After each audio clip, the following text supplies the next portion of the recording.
Faceless. Yeah. Yeah. Yeah, yeah, yeah.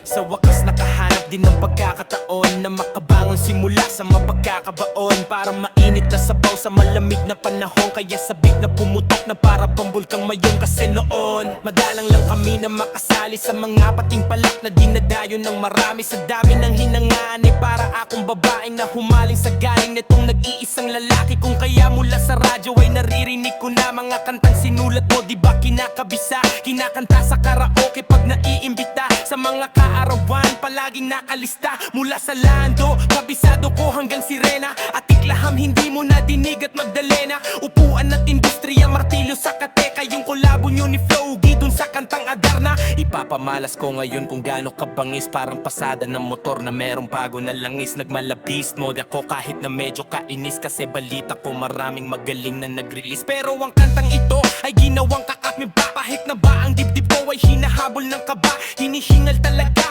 at kapos na huminga. Kadahampas na mga beat, sinabayan pa ng tipa at aking lapis sa papel. Ginamit kong panulat, nilapat-apat, naput-apat na panukat. Ginulat sa bigat ng bara kong ang binuhat, tinulat.